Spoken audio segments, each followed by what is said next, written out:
अस्सलाम वालेकुम जी। मैं आपका भाई मुबीन अहमद और आपके लिए लेके हूँ ये 2.5 मरला 2.5 मरला का डबल स्टोरी घर। हमारा ये नया वीआईपी सा घर तैयार हुआ है। इस घर का नक्शा बड़ा खूबसूरत है। ये आपका खुले साइज का लाउंज और फर्स्ट फ्लोर पर इसमें मौजूद है। तो फर्स्ट फ्लोर का एक वीआईपी सा और खूबसूरत तरीन किचन जिसमें कैबिन बड़े जबरदस्त है। इस साइड पे इस घर का टेरेस एरिया, सेपरेट स्टेयर्स और टाइल फ्लोरिंग, खूबसूरत सीलिंग के डिजाइन जबरदस्त आपको मिलने वाले हैं। ये साथ में इस घर का मास्टर साइज का bedroom with attach bath, ventilation, tile work का वॉशरूम पे खूबसूरत काम।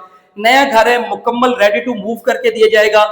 सरफराज होम्स हाउसिंग सोसाइटी, गजुमता, आलू रोड, लाहौर इस घर की लोकेशन है। छत पर भी आपको प्रॉपर मार्बल फ्लोरिंग इस घर में की गई है। सिर्फ और सिर्फ 50 लाख रुपए डिमांड, जो कि टोकन पर निगोशिएबल हो सकती है। ग्राउंड फ्लोर पे आपको थोड़ा सा दिखा दूं तो ग्राउंड फ्लोर का नक्शा भी इंतहाई आला और जबरदस्त किस्म रखा गया है। खुले साइज का लाउंज, मोटर, गीजर वाली बेरिंग और इस घर का जो है आपका पहला किचन आ गया। 2 किचन है और 2 मास्टर साइज के बेडरूम, दोनों अटैच बाथ के साथ मिलेंगे।